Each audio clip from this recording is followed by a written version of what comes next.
This episode of On the Beat is brought to you by Ingles. Shop online with Ingles Curbside Pickup. New curbside stores opening every week. Please welcome Mike Griffith. Hey everybody, Mike Griffith here, and welcome to tonight's Ingles on the Beat show. We'll be joined shortly by Emily Gagnon of CBS 46. Of course, he covers all things Atlanta sports, but she knows her Georgia football as well. So eager to get Emily's feedback tonight as we talk about the Georgia Bulldogs. And, you know, this is what I call the halfway point of the season. I know that Game 6 was last week and now 7 games in. But let's be real here. Georgia is a college football playoff team, and they will play a 13th game in the SEC championship game, and then they will play 2 more playoff games. In my opinion, that's 15 games. Plus, it's a bye week, so it's convenient for us to reflect on the first half of the year as well as to look ahead. And I guess I would start with the Kentucky game. I kind of want to zoom in on that game and look, it's a 30-13 win. Dogs win, going away, and I know there's a lot of positivity about that. But if we put this game under the microscope, I think there were some concerns. I think if we're going to be honest about it, it's a 14-7 game, Georgia over Kentucky. What's the score if it's against Alabama on a neutral field? I saw Kentucky drop passes. I saw Kentucky's receiving core very challenged with their number 2 receiver out. Alabama has an arsenal, and that's kind of where my mind goes, is trying to compare Georgia to where they need to be. So while Georgia did enough to beat Kentucky and schemed for Kentucky's personnel, I saw some deficiencies. I see the way they're playing Dan Jackson, the former walk-on, in place of Christopher Smith. There's a reason that Christopher was the starter. I think they played him a lot looser. I think this secondary is still an area that could be exposed if it doesn't continue to get better. I've been extremely impressed with Darian Kendrick, the transfer from Clemson. We remember that Darian had a lot of off-field issues at Clemson that led to his dismissal from that program. But since he's come to Georgia, he's been dialed in and he's played really well, and very important that he's played well, because projected starter Jalen Kimber had that shoulder injury. Remember, Jalen won that cornerback job coming out of spring, injured in the offseason. Amir Speed and Ringo competing. Amir's missed the last 2 games. So now you're down to Ringo, the freshman. I really like Keeley in run support, but I've had some questions in pass coverage, and I think he's a guy that opponents are going to continue to target. And they go after Latavius Brini, the star. We all thought Tyke Smith was on the verge of getting in the lineup, and then Tyke suffered that knee injury last week. He did get in a little bit the week before against Auburn, but not very much. So that West Virginia All-American, that need spot that Kirby had addressed through recruiting the portal, not addressed anymore. So Georgia's kind of got what they've got now in the secondary. This is going to be a big area of emphasis and focus for the Bulldogs. I thought the Kentucky quarterback looked good. He impressed me. And I thought the Kentucky game plan was sound. And yet and still, they only managed 13 points. And it took a last-second touchdown to do that. And I understand why Kentucky did that, by the way. I didn't like it any more than anybody else did. I was ready to file my story. But if you're Mark Stoops and you're trying to fight for your program, one, it's something to build on, a 22-play scoring drive against the number 1 defense in the country. And 2, you're Kentucky. You're trying to bolster your resume. What if Kentucky wins out and you've got a 1-loss Kentucky? Now, I don't know what's going to happen around the rest of college football. I don't know how many 1-loss teams there'll be or 2-loss teams there'll be. But does a 1-loss Kentucky from the SEC have a case against an undefeated Cincinnati? I would put Cincinnati in ahead of Kentucky personally, because I thought Cincinnati was robbed last year. Cincinnati does have a road win over Notre Dame, but if Kentucky wins out, you know, they'll have some impressive wins too. So I understand Kentucky's trying to bolster their resume. Now, I'm not sitting here telling you that I think Kentucky is one of the 4 best teams in the country right now. or that they'll make the playoff. But I'm explaining what may have been going through Mark Stoops' mind and why he felt the need to score that last touchdown. The Georgia running game and the offense kind of sputtered a little bit in the first half. I didn't think Stetson was especially sharp through the first 30 minutes, but the second half looked much better. And I think that had to do with Todd Monken's play calling. I felt like Georgia was a lot more aggressive going downfield early in the second half. I liked that opening scoring drive. They would have had another scoring drive, or, Kirby reminded us Brock Bowers missed a block on that toss to Kendall from the 4. And so they settled for a field goal. But the fact that Georgia came out and scored right away on 2 opening drives of the second half to expand that 14-7 lead, it said a lot to me about the Georgia program. And I'll tell you, it says a lot to me about Todd Monken. I think Todd Monken is doing an incredible job. And I know that the third down conversions weren't the greatest, and Kirby pointed that out when we asked him about, what does it mean that you had 9 plays over 20 yards against Kentucky? And he said something to the effect of, well, it means we were able to compensate for only being 2 of 7 on third down. But I don't put all that on Monken. I think some of that's on execution. I think you saw Stetson missed a couple throws in the first half. But I look at Todd Monken as just a huge advantage for Georgia. What he's been able to do with Stetson Bennett and some of the more limited options on the perimeter. We really haven't seen Jermaine Burton do much of anything this year. Marcus Rosemy-Jacksaint, those were 2 big top 100 recruits. And instead, we're seeing lesser recruited guys like Adonai Mitchell and Ladd McConkey. And I don't know if Burton and Rosemy-Jacksaint get those spots back because those guys are playing particularly well right now. You look at the stats, and Georgia's 23rd in the nation in third down conversion rate, even with Stetson in there. Now, people are going to ask me about the quarterback situation and where that stands. Kirby told us after the game, it's going to be evaluated just like every other position.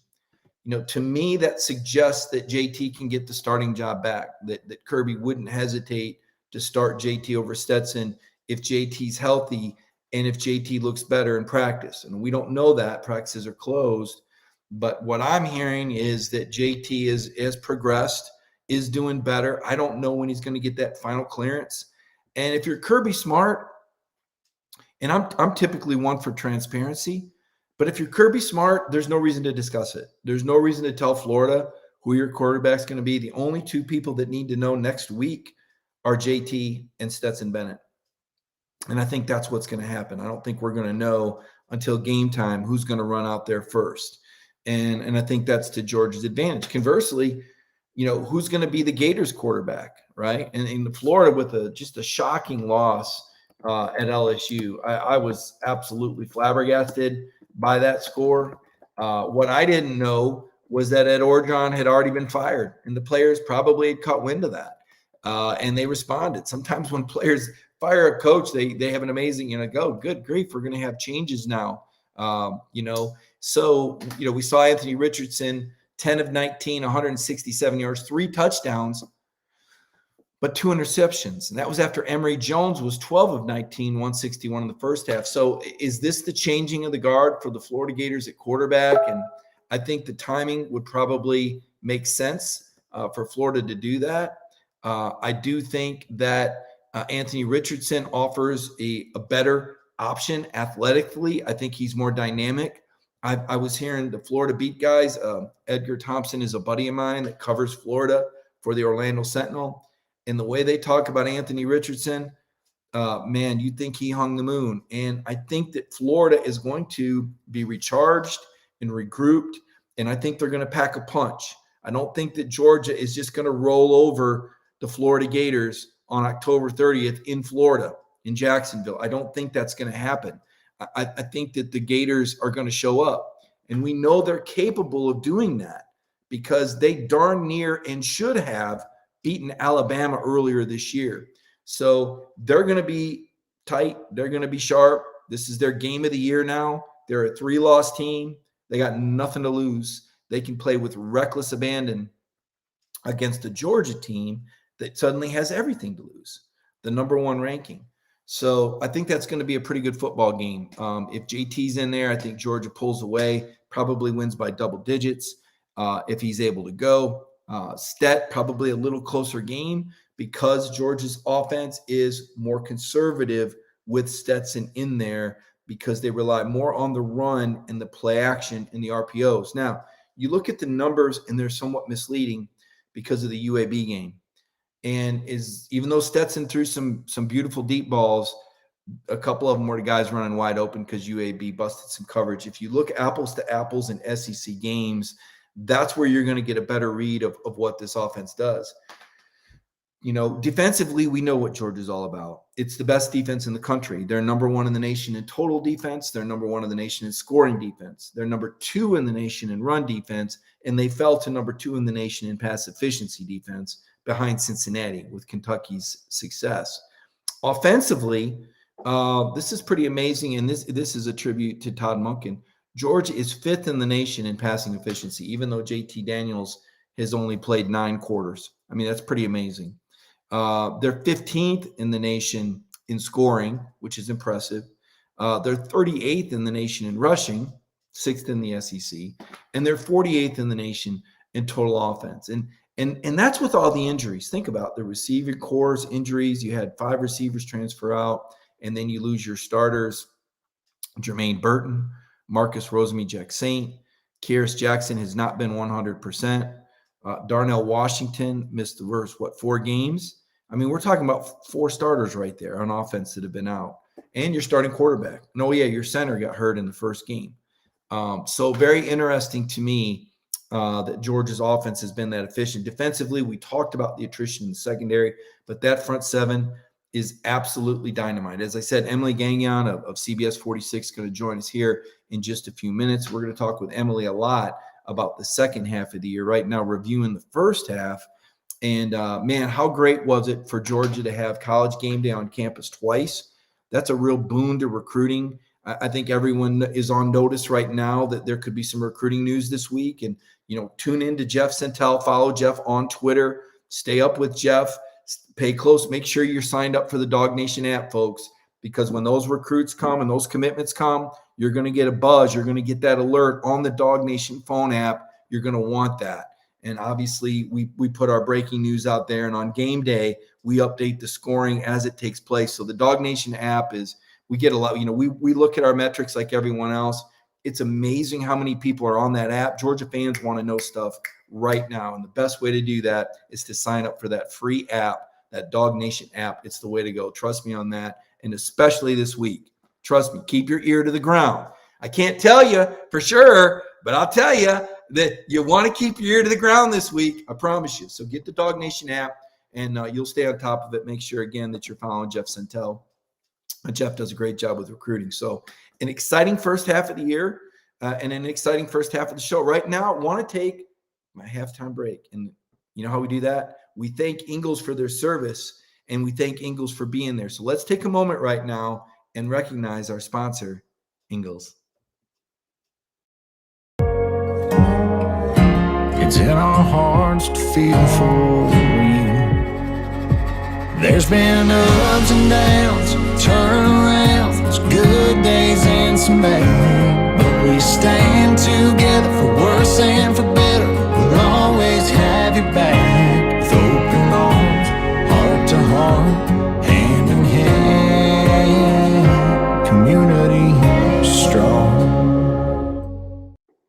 Welcome back to the program. Mike Griffith here. We'll be joined by Emily in just a moment, and we'll talk about the Bulldogs' remaining schedule. I want to take a look at some of the comments here. I saw that someone asked about JT Daniels. Do we think he'll be back? Maybe. I don't know. I mean, we have an entire second half of the season to go. We know that JT wants to win a national championship, and certainly he will be aware of his draft stock. So we will answer more questions toward the end of the show. Right now, I'd like to bring Emily on.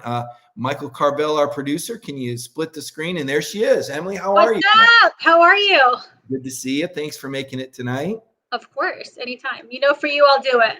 That's awesome. Well, Emily, it's been an exciting first half of the season for the Georgia Bulldogs. I can't say I'm surprised. Let me ask you.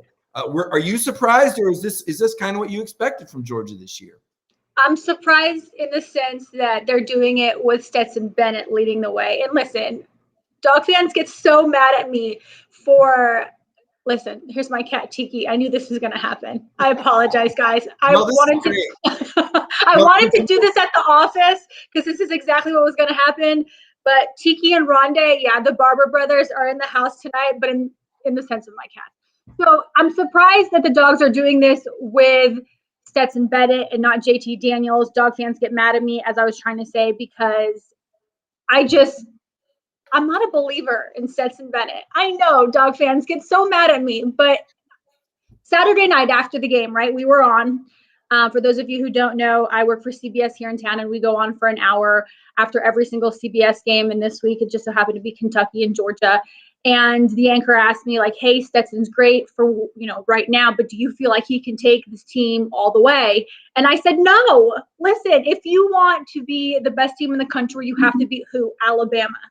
And I don't think that he can take the dogs to a victory over the Crimson Tide. I just don't. Because let's say Alabama's defense, right, stops the run, and then you're forced to throw. Can he throw accurately enough to get the dogs to a W? From what I've seen, no. I don't know, Mike. What do you think? I think that's a fair breakdown, Emily. And the difference is because Alabama will score points on this Georgia defense, and we've seen this act before. Georgia had arguably the best defense in the nation last year. Now, that's not Mac Jones back there, and Devontae Smith is no longer there, and neither is Najee Harris.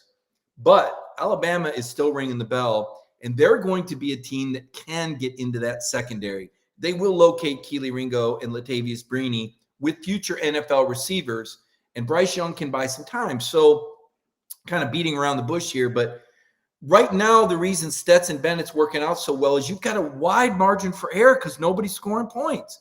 But when you play against a team like in Alabama that isn't going to drop passes like Kentucky did, that's going to have 3 or 4 good receivers instead of just the one that Kentucky had, that margin for error isn't going to look so good. You're not going to go, oh, yeah, Stetson's doing great. We got 14 points at halftime. 14 points at halftime, Emily, against Alabama. I don't think you're leading with 14 points at halftime. You're not. And listen, I have no problem with Stetson. Like, I'm happy that he's doing what he's doing. It's a great story. If I can speak freely, I just don't get it. I don't. I really, really don't. He's winning games for the dogs. No disrespect to him. I think he's improved from last season. He really, really is. As a matter of fact, against Kentucky in that first quarter, I was like, this is looking a little shaky. And then he settled, and then it got better. But I thought for sure, I'm like, he's going to throw a pick. He's going to throw a pick. And some of those throws, he almost got intercepted. But I'm happy for the guy. This is what he wanted. He wanted more reps. He wanted to play. He went from being the 4th-string quarterback, from my understanding, at the beginning of the season to now starting 3 games in a row, having 4 starts this season, more than the starter JT Daniels. That's amazing. Towards the end of the season, though, I want JT in. And I feel so bad for JT because, as you said, he wants to be in that game so badly. Last year, he dealt with injury. This year, he's dealing with injury again, and you hate it for him. You hate it.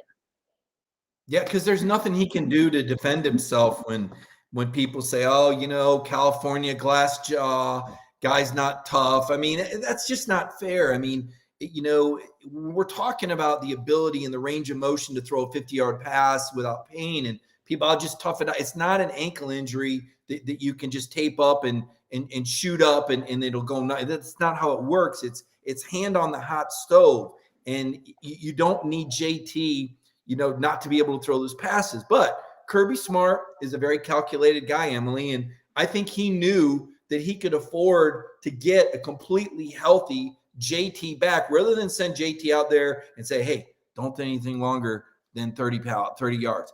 Part of me now wonders if JT was limited against Clemson. Now, as it just so happened, that may have worked in Georgia's favor, that Clemson played a scheme they didn't expect, that didn't allow for the long ball where everything had to stay in front. In hindsight, now I wonder if JT was still injured in that game, had Clemson pressed and forced JT to go deep, could that have been big trouble for the Georgia Bulldogs? Again, that game's over. Georgia survived it. I don't think there was any shame winning 10-3. Clemson's still a very good defense, by the way. Georgia, a very good defense, obviously. I'm with you, though, and I think we'll see that play out where if a healthy JT gets out there, because Emily, just watching the team, and you've been around this long enough, I mean, the Georgia offense, to me, just looks different with JT Daniels out there. I just think they're more confident, and he's a true pro-style quarterback. I trust him to throw the ball and to make those throws. I think that he is ready if he had to, to go to the next level. I think we're going to see him play in the NFL one day. So for me, if I'm a running back or if I'm a receiver, tight end, all of these guys, I want JT back there. But with that said, Stetson, I don't know if you've talked to many guys. He's loved in the locker room. I mean, and I'm talking about absolutely loved. Nobody talks better about any other teammate than like Stetson's talked about. Roquan Smith, I was talking to him and he's like, man, I don't know why you give Stetson such a hard time. He's the best teammate. I mean, he deserves this. And coming from Roquan, I was like, really? And he's like, yes, he deserves this. He's been in that locker room for so long. And I thought, okay, like, I see your perspective. As long as the Dogs are winning, you can say things like that. As soon as the Dogs, if they lost with Stetson as the starter, then what? I mean, what would fans say then? Like, we want JT back, right? I mean, isn't that what we would hear? We want JT. And so I think JT brings a confidence and a swagger to the team that Stetson just doesn't. And again, I have no issue with Stetson, none whatsoever. If you want a winning team, you want JT Daniels as your starter. That's all I'm saying. Right. Well, I mean, it is what it is. You want the best guy out there. And to your point, Stetson, he's a Georgia guy. He's been able to win these games. I must say, though, Emily, Kirby Smart is always an interesting interview for us. But there does seem to be some revisionist history going on right now when he tells us how good Stetson was last year. Because I'll be honest, and I'll ask your opinion on this. I don't think Stetson Bennett would have beaten Mississippi State that night they stopped the run. And I don't think Stetson Bennett would have beaten Cincinnati in the bowl game. And I don't think Stetson Bennett would have beaten Clemson. Now, a lot of people have challenged me on that. But I think when JT came in last year, it was like a flip was switched and the Georgia offense just lit up. That was my impression. I guess I would ask you your thoughts on some of Kirby's comments that Stetson was really good last year. And if you think that Stetson would have won those football games. That's an interesting take. And I always just look back at this. Florida, Georgia last year. Had JT been in the game, would the Dogs have won? Okay, that's literally where I started because that's when Georgia lost the East, right? And every year you want to play in the SEC championship. So I just go back to Florida, Georgia, and I think to myself, was JT healthy enough to play in that game? And if you ask JT, he'll say yes. He'll say that was a coach's decision, right? I mean, are you with me on this? So if you go back to that was not a good game for Stetson Bennett. He was benched, if I remember correctly. Injured? So go ahead. Injured and then pulled the shoulder. And came back in, he was ineffective. And and on the sideline, you could tell in his face like he was disappointed. He wanted to win that game, and I don't blame him. You want to win against Florida every year, but I keep going back to that game. Had JT started, played, or even came in the game late when they were having troubles, because they could have still won that game late in the game. Okay, the Dogs still were in it late. So had he come in and perhaps brought a little spark to the Dogs, would the entire season have been different? And that's where I started. And I believe, yes. If JT played against Florida, not even started, they would have had a better chance to win. And then they would have put themselves in a different position to be able to play in the East. Coulda, shoulda, woulda, I understand. But as soon as he came in, I agree with you. The entire offense, the entire team changed. It's like they knew what they had. They did not know with Stetson and company what was going on, what they had. It is interesting to me how Kirby, and I think Kirby as a football coach and from a player perspective, players love him as well. Players are absolutely in love with Kirby. If you win, you love your coach, okay? And he disciplines the heck out of them and they respect him. But from a media perspective, sure, Kirby says things sometimes that are a little hard to believe. I mean, honestly, sometimes he says things and you're like, really? I'm not sure about that. But that's the luxury of winning. If you're a winner, nobody's going to truly question, what you're saying and what you're doing. And quite frankly, sometimes when Kirby says things, I think to myself, we are not in New York City, Boston, or Philly where media will jump on coaches and players. He is so lucky that we're in the South and we're all pretty kind and our questions aren't very hard, at least in my opinion. So he, I mean, he gets it kind of easy with us. That's what I think. But he truly does. You could tell he has a special relationship with Stetson. You could tell he really likes him. I asked somebody, just a fan the other day, and I said, what do you think it is? I mean, what do you think it is with Coach and with Stetson, like that he likes him so much? And that's okay. All coaches, like their players different, have different relationships. And he told me, he says, I think Kirby sees a little bit of himself in Stetson.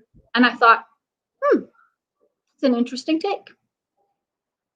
Well, now he's got Dan Jackson. He's got the safety on the other side. He's got the defensive version of Stetson Bennett, a former walk-on who's in there because of injury, and he's not Christopher Smith, right? I mean, it's just that's part of what makes this Georgia season so interesting to me, Emily, is they're the unquestioned number one. And I don't want this to sound the wrong way, but I think college football is a little down. There doesn't seem to be that 4 or 5. When I look out there and say, okay, who can beat Georgia? Who could beat on a given day? Realistically, they play a good game and Georgia's a little off. Who could beat them? Well, Alabama. Okay, I give them that. Could Florida? I don't know. That's a tough one. It is in Jacksonville. It's 70 miles from Gainesville. I'm gonna pass on that one. The Ohio State looks explosive to me. And we know Cincinnati could beat Georgia because we saw it almost happen last year. Now, granted, Georgia was missing some players, but so were the Bearcats. So I think there's only 3 or 4 teams that can beat Georgia. And yet still, I'm with you. I think JT Daniels needs to be out there to bring this offense to life. Now, let me ask you where you stand with this one, because there's been a lot of buzz and speculation that George Pickens, who suffered a torn ACL mid-March, could be back in 7.5 months. Emily, are you buying this? Do you think we're going to see George Pickens dressed out for Florida, or B, dressed out not play, dressed out do play? I don't think this is my personal opinion. This isn't like I don't have any insight right now on this. This is a personal opinion. I don't think so. But I do think if it's one of those scenarios where the Dogs are in the college football playoff come January, December, end of December, why not? I mean, if he can go and he's healthy and he's ready. I mean, if there's one thing we know about Kirby, he's not going to play you before you're ready. And that was shown last year with JT. Okay. He wouldn't play JT because JT couldn't go. Even though he was cleared, he was being very careful with him. I think it's going to be the exact same with Pickens. Why wouldn't it be?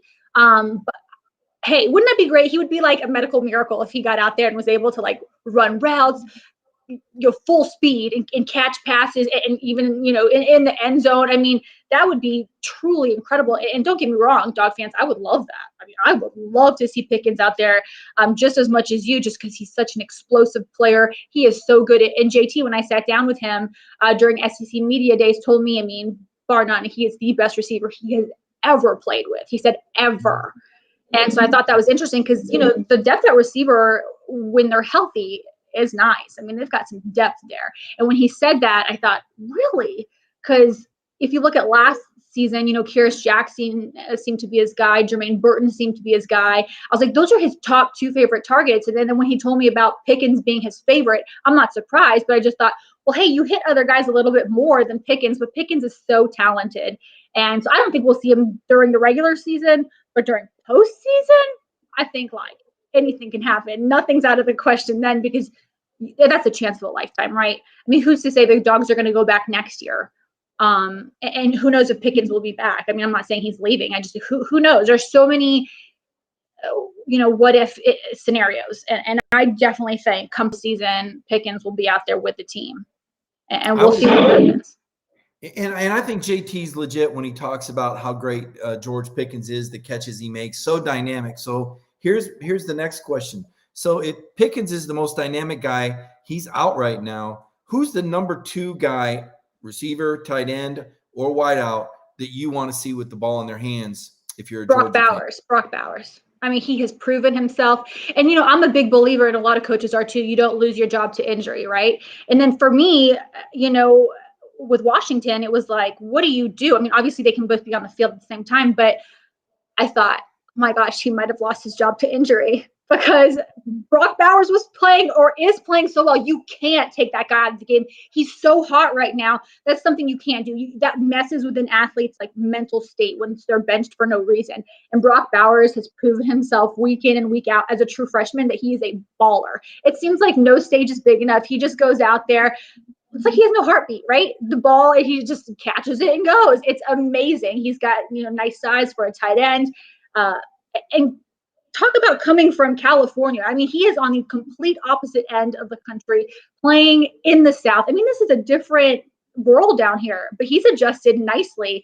And I give props to Kirby and his staff for welcoming him in and making him feel at home and giving him a chance to be on the field and doing what he's doing. But I think right now, that's where I want the ball to go every single time. I mean, I'm like, which team's going to figure it out yet? Like, which team's going to figure out, like, we've got to, like, get Brock Bowers out of this game somehow, double team him, triple team him, what you got to do? But with Brock Bowers, I mean, oh, man, as a true freshman, I just can't believe it. It's truly impressive. Yeah, he's absolutely Todd Monken's Frankenstein. You notice the way Todd Monken moves Brock Bowers around. He's the move tight end, really more of an H-back. And he bragged to us in the preseason that, you can throw it to him or you can hand it off. And you're going, yeah, sure, you're going to hand it off. He has handed it off. And Brock represented himself well. And, he does have a burst. I mean, he's not just a tight end that catches it and falls down. I mean, this is a guy that can run away from you. He also has a 40-inch vertical. I was a little surprised you went with that one, though, Emily. I thought Who are you going to say, McConkey? No, I thought you might go with a running back. I'll tell you the running back that's impressed me, and I don't like the way that's been that whole situation. There's just too many of them, and nobody can get going. But the guy that's really started to do better than James Cook. I mean, he averaged more than 8 yards a carry. He hauled in a 19-yard pass. The guy that I saw last year that carried the ball between the tackles, he didn't look like he liked that. He looked like he got banged up. He looked like he went down early. But the last 2 or 3 games, it's like showtime, and he has found some lanes and some traffic and showed some burst. I didn't think this is what would be coming out of my mouth. Now, that said, the coaches have relied pretty heavily on James Cook and Zamir White and haven't really given Kendall Milton much of a chance. Emily, that 35-yard run that Kendall Milton had was the longest of the season. Yep. He only had 4 carries in the game. I think Kendall Milton might ultimately have the highest ceiling, but right now it's Cook. And Zamir had a nice 24-yard run, but did you know on his other 11 carries, he only had 22 yards. So that to me is another area that still kind of needs to shake out. And you cover the NFL as well. Doesn't 3-4 running backs seem like too many in one backfield? Too many. Oh my gosh, too many. And listen, I'm looking at my notes from Saturday, and correct me if I'm wrong, but I don't think Zamir's had a 100-yard game yet. Did he not? This season. That might be right. You might be right. I don't think so. I mean, I like that, since South Carolina, he's had at least a touchdown a game. So he leads the team with 7 rushing touchdowns. But I don't think so. The last 100-yard rushing game he had was, 12-12. So that was December 12th against Mizzou. He had 126 yards. So that surprises me a little bit, because you think of it, you're basically the number 1 back. Why aren't you hitting 100 yards a game? And maybe it is because they're rotating guys in and out too much, or whatever the case may be. But I thought that was a little strange. I'm not sure how much he finished with against Kentucky, but it looks like against Auburn was his best game, 79 yards rushing. He had 2 touchdowns. That was a good game for him, actually. And quite frankly, when we were talking about the quarterbacks, I thought that was Stetson's best game so far. On the road, he really looked like he was in command. I mean, for that game, and I honestly thought at the end of the game, because I was live on the field, and all of the so many Dog fans who came to the game waited until he came off the field. He was the very last player off the field because he had an interview with CBS, and everyone was chanting his name, Stetson. And I thought that's a really cool moment for somebody who has waited so long, and been so patient and never even knew if he would get that moment, and he got it. So in the sense of like, hey, Stetson's a great story. I love that. That made me very, very happy. But back to the running backs. Yes, 4 is too many, but I just wonder why they do that, right? It's like, why, I don't know why they do that. Do you know why? What are your thoughts on that? Yeah, my thoughts are that, they want to help Zamir get to the NFL, and the reason he has the most touchdowns is anytime they get close, they take the other guys out and put him in. They're trying to, and this is a guy, Emily, that was the number 1 ranked running back in the country, and we know his history with injuries, but it's almost like Georgia has to show everybody that he really was that good, and frankly, he's not. He's a good dude, though. He's such a good guy. I mean, I really, really like him. But in terms of he's not the best running back in the SEC, and I don't think he's the best running back on the team. But I think he's a good running back. I think he reminds me a lot of Elijah Holyfield. He's one of these locker room guys that does everything right. He's as strong. He does everything on the weights he can do. He's a strong runner. I think he's running better now than he has his whole career. I now think he will make an NFL roster if he passes the physical at the NFL Combine. He'll be one of those guys. We saw him in the end zone with the special teams touchdown. That was really big for him. Teams want to see that, and that's not an insult, but this isn't a guy that's going to be an NFL starting running back, I don't think. Whereas Cook, maybe a featured third down kind of guy. Kendall Milton, to me, definitely. And Kenny McIntosh, who's missed the last couple games with a hamstring. Kenny's got that nice cutback action and vision, as well as the ability to catch. But the answer is seniority. He's a great leader, as you said. He's a great person. And this coaching staff wants to do everything they can to give Zamir every opportunity that they can to get him in the NFL. And right now they're talking about everybody being bought in and being selfless and all that. And I think that's great. But I also think it detracts from the running back's ability to get in any kind of rhythm. And the fact that, we're talking about 34 yards being the longest run of the season after 7 games is evidence of that, because they should have a longer run than that, in my opinion. I'm just wondering how much, and this is something I'm going to have to look up. Maybe you can answer. How much do they actually throw the ball to him? Like, my thing was 2 catches. The one he had against Kentucky was his first catch since the Clemson game. See, for me, like, I like the Deandre Swifts of the world because you can throw the ball, you can run the ball. I mean, with Swift, you could do anything. He's so versatile, and it is so obvious how good he is now in the NFL. I mean, the Lions love him. He is just week in and week out, you see him jumping over guys. I mean, he can do it all.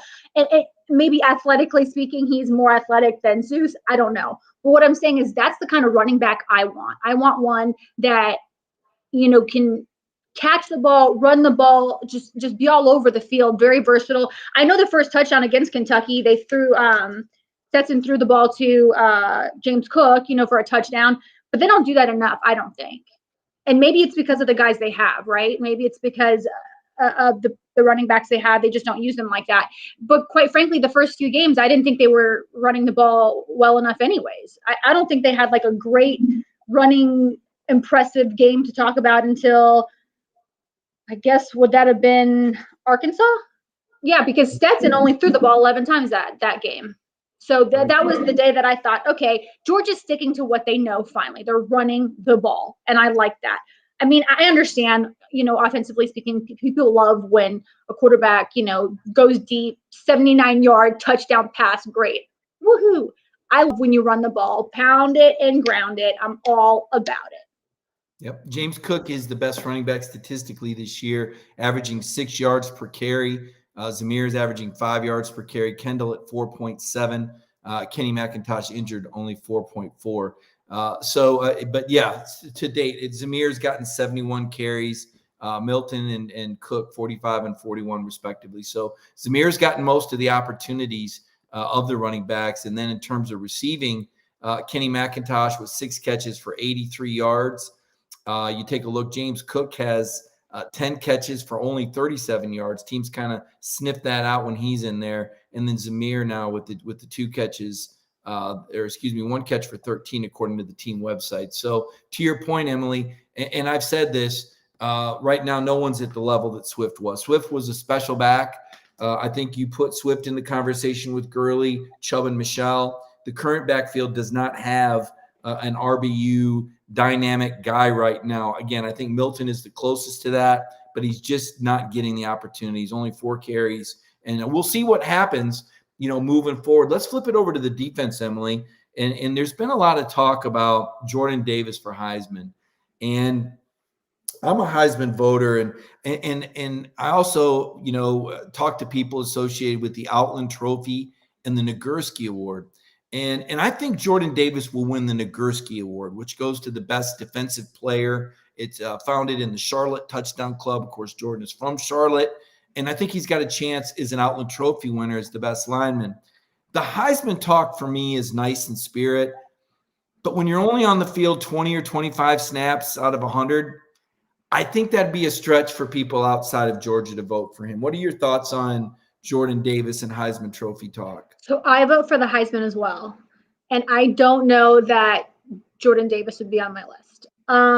And I hate to say this because honestly, if anybody out there watches me, they know this. I prefer defense over offense. Like I want to watch every defensive play. I want to watch, I love when a quarterback gets sacked. I don't know why. That's just who I am. I'm always watching the defense. For some reason, it's always the offensive guys that get the Heisman Trophy. And I always vote for the offensive guys.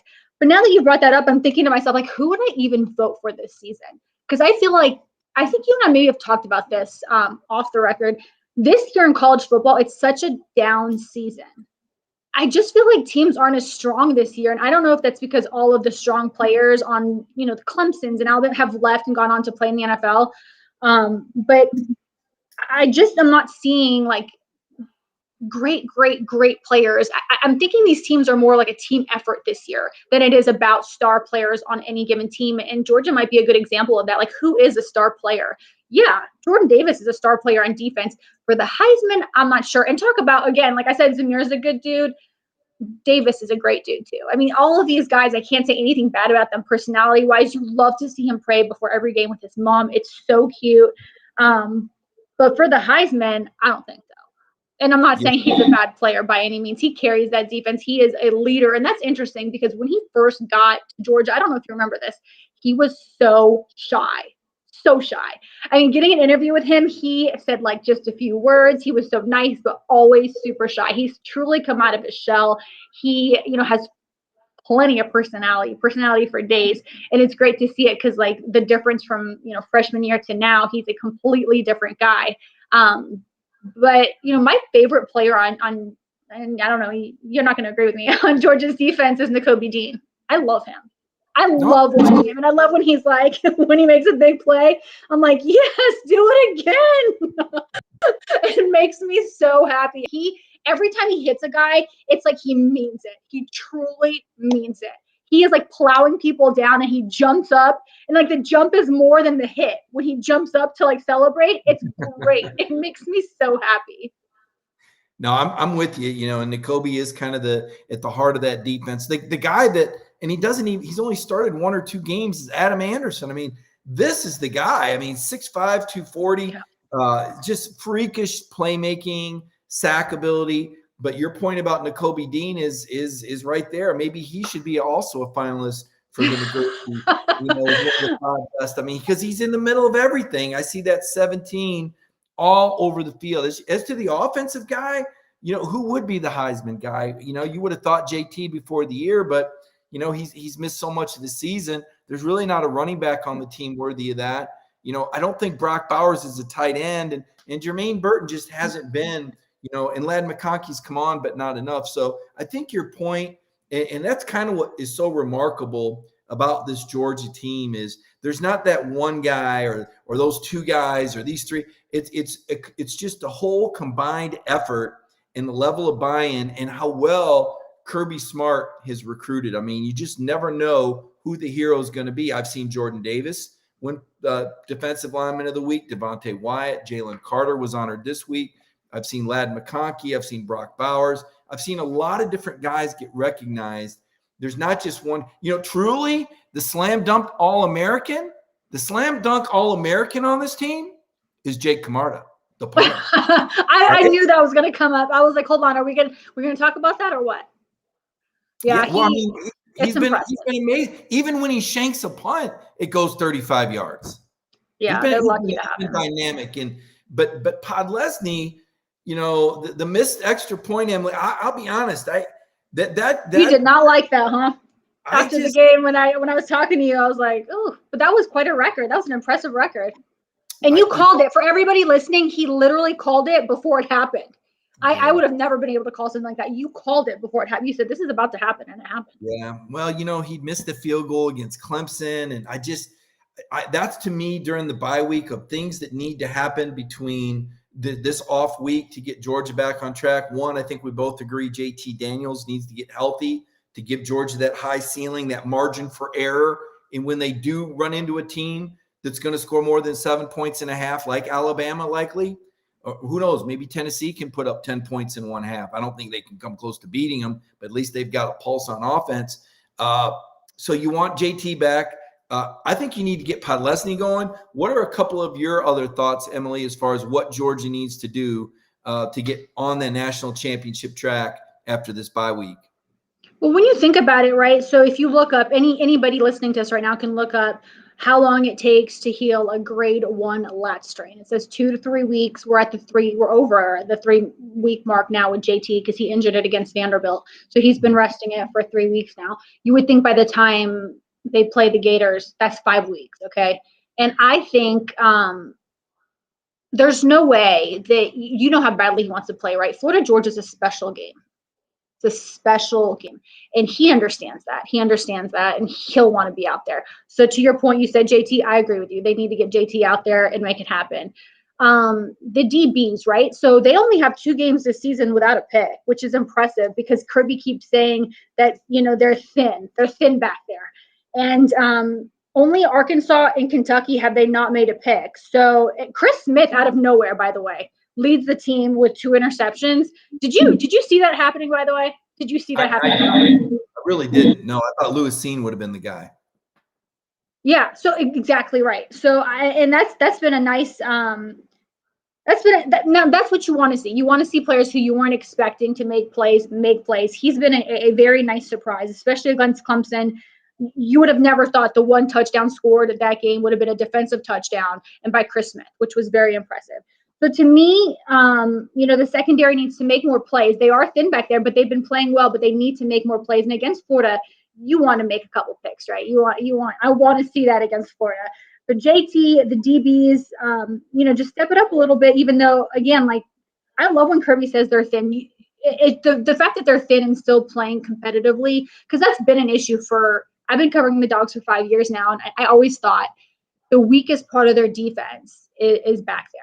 I mean, I've always thought that, and, some games they just get roasted, and you think, wow, it is hard, though. Corners, to me, that's like the unicorn position. If you have a good corner, you're the unicorn on the field because it is so hard to find a good corner. But those are the 2 things really that I want to see, and you want to get all these receivers back and you want them healthy and you want them out there and you want to see Kyrus Jackson and Jermaine Burton catching 50-yard passes. You want to see it. We haven't seen it yet, but you want to see it and you want to see it badly. But there's nothing you can do when it comes to injuries, right? That's the unfortunate part about any sport. You can't control injuries and you just don't want to make it worse for these players, especially not in college. So until everyone's healthy, and that's one good thing, though, we might not see a really healthy Georgia team until the end of the season, and then bam.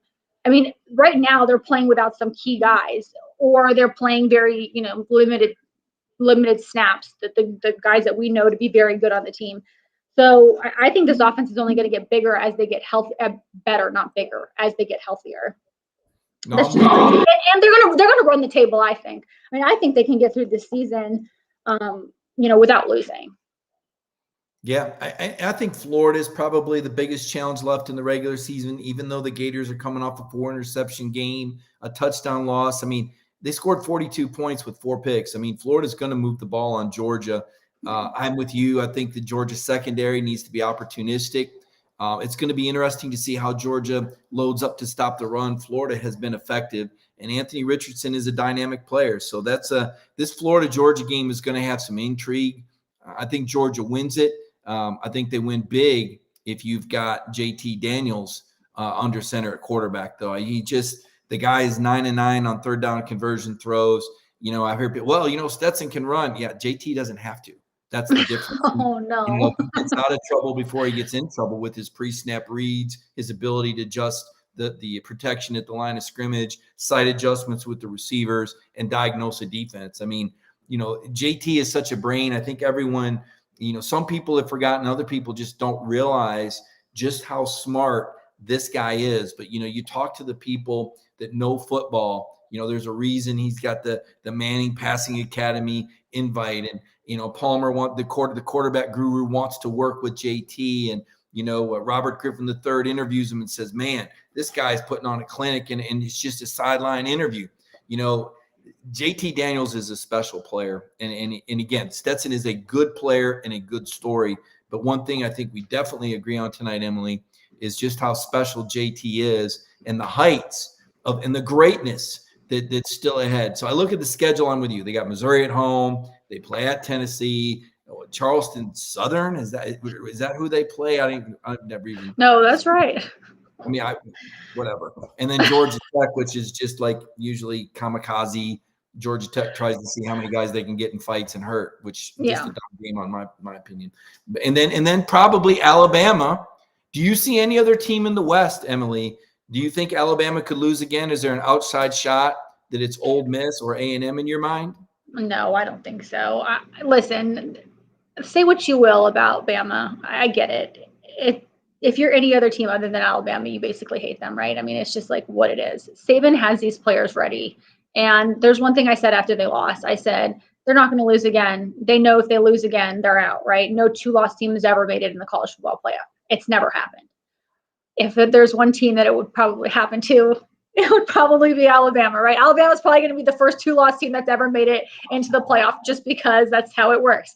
But I think that, from now on, they completely understand the assignment, and that is not lose. And that's including the SEC championship.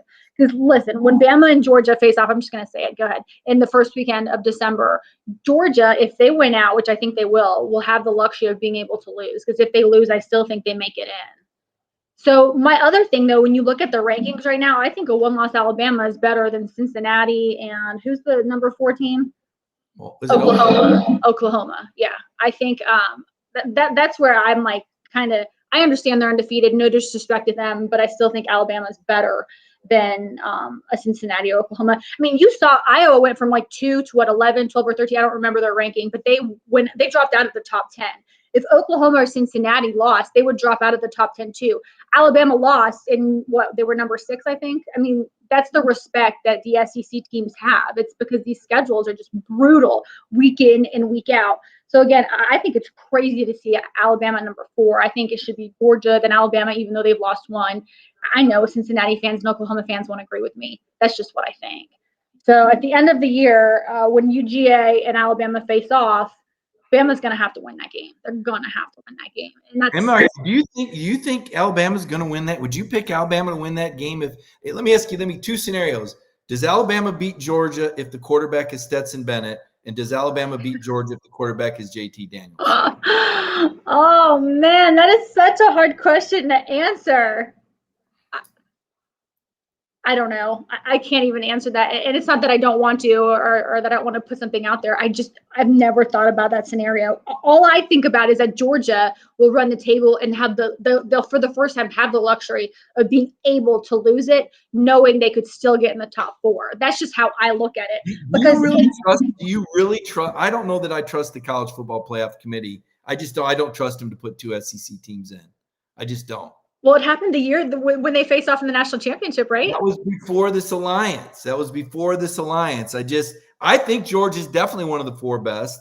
I just can't, and I think Georgia's going to beat Alabama, by the way. I really do. I think they're going to knock them out of the playoff. I think this alliance now, the politics that have got involved, I think it'll be very difficult for any conference to get 2 teams in. So and we'll wrap it up with this, Emily. I'll get your prediction. My 4 playoff teams are Georgia, Cincinnati, Ohio State, and I'm going to go with Oregon because I think Oklahoma's going to stumble, and I think they're desperate to get a Pac-12 team in. Who are your 4 playoff teams? I do agree with you with Oklahoma. I mean, that was so close with Texas a couple weekends ago. I was like, wait, what? And I really thought Texas was going to beat them. Matter of fact, I think I turned my TV off because that was the Auburn game. That's when we were in Auburn, and I was like, I'm going to turn this off, and I can't believe I did. I think Georgia, Alabama will both be in the college football playoff. I definitely think Cincinnati, and I don't even know who I'd pick as my fourth team, to be honest with you. I need to see more football, but I do think UGA, Alabama, and Cincinnati will all be in there, which I guess would mean that I think Georgia will lose in the SEC championship, because the only way Alabama's getting in is that way. I just can't imagine that Saban would let that happen. I mean, I just can't imagine a world. And I'm not an Alabama fan, for everybody watching. Like, I'm not. He has done it time and time again. He has found ways to prepare his team, in these big games. And when they were playing A&M, I kept thinking, like, oh, he's going to find a way. There's no way that they're losing this game. He's going to find a way. And unfortunately, it came down to the very last seconds, and they kicked the field goal, and bam, there it is. But it was so close. They came from behind. I mean, they really, really did. For him to be able to get them to where they were, and, don't get me wrong, it's the players playing, not Saban. But it's his preparation that leads to them being able to play that way. I would like nothing more to watch Georgia beat Alabama. That would be great. I mean, come on. I think 3 games now I've watched Georgia lose against Alabama. I would love to see it, just like the rest of you guys. It would be great. And what a great moment for Kirby Smart. I mean, you got to imagine he would be just over the moon to beat Saban. I don't know. Right now, I just don't see it. And not because Georgia can't do it, but the repercussions for Alabama, I think, is what it is for me. I just don't see how Saban would let that happen, because at the end of the day, when's the last time Alabama didn't make it into the college football playoff? 2019. When? Right? Wasn't it 2019? Didn't they lose to Auburn by double digits that year? Okay. And LSU won the national title, right? Yeah. Okay. Yeah. I mean, it just isn't. It's not a discussion you have very often. The last 4 teams standing, Alabama's not in there, and it does make sense when you put LSU in there, but LSU obviously this year is not going to make it happen. But with that being said, I mean, any team on any given week can fall, right? I mean, I said on air the other night, I was like, there's no way Alabama, I don't think many of us predicted that Alabama was going to lose at A&M. Did you? Absolutely not. No, I thought that Alabama would win comfortably. Right. So in that sense, like any given week, anything could happen. Georgia, you don't think it's going to happen. The way they're playing right now, you're like, no, they're definitely going to win out. But anything can happen in Jacksonville in 2 weeks. Honestly, anything can happen. And if that Florida team that played Alabama, however many weeks shows up, you got to imagine that's going to be a really competitive game. I told somebody there's no way Kirby's going to let his team lose to Florida 2 years in a row. That's just not going to happen. Kind of like the Nick Saban thing. Kirby's not going to let that happen. Okay, Kirby's not going to let that happen. I don't think it's going to happen. But then they also have to go to Tennessee, which, by the way, what happened at Tennessee this past weekend was not cool at all. The fans throwing things on the field, all that. But you never know. Like, you never truly know on any given Saturday, and that's why we love the game. We just don't know what's going to happen. For sure. I think Georgia's going to run the table in the SEC championship game. I'm not sure that they can pull it off against Alabama, but they'll still make it into the college football playoff and have a great chance to win the national championship. A great chance. I think this year it feels good. It feels really, really good. The narrative is building up that yes, this will be the year that they, can win, which is ultimately, I know fans want them to win every single game, but ultimately, if you win the national championship, that one loss doesn't matter. I'm with you, Emily. That one loss wouldn't matter. I don't got them losing. I just want to be clear. I don't think they're going to lose that game to Alabama. I do think they'll be tested. I just feel like JT Daniels is a good quarterback, and it has to do with the statistics and the way he throws the football. Nothing else. Not the turtleneck, not the California pedigree, not the 5-star ranking. Just the way the guy commandeered the team, took over the team, and hasn't been beaten yet. To your point, there's a different degree of confidence, I think, even with Kirby. I think Kirby sounds like he is at times in awe of JT in respect of him. I'll tell you, it's been a great program tonight, Emily, and tell people where they can find you on Twitter. Guys, check me out, Emily_Gagnon. That's Gagnon. I'm from Canada. Not a very common last name, but check me out anytime. I want to chat with y'all. CBS 46. Me and you, Mike, we cover the Dogs every single week. So whether people agree with me or not, we're there, and we love to hear your comments. Being a fan of any given team, you're going to say what you feel, right? You love hearing from the fans, and usually disagree with you, but that's cool. Yeah, every now and then they disagree with me too, believe it or not, Emily. So welcome to my world tonight. It's Good time. it is what it is, but it's great. It's part, again, a reason you love the game. No doubt. That's why we tune in every week. Emily of Gagnon of CBS 46. Emily, thanks for joining me, and I'll be seeing you in Jacksonville. Yes, for sure. Have a great night. Thank you so much for having me on. You got it. Great takes from Emily. I want to thank my producer, Michael Carvel, all of you for joining me here on our Ingles on the Beat show. Tomorrow night, Counter and Coverage. Wednesday night, Centel's Intel. Remember, get the Dog Nation app. You're going to want to get that buzz when you hear or feel that recruit coming. Dog Nation app. Thank you again for joining me, Mike Griffith. You can follow me on Twitter at MikeGriffith32. Have a great week, everyone.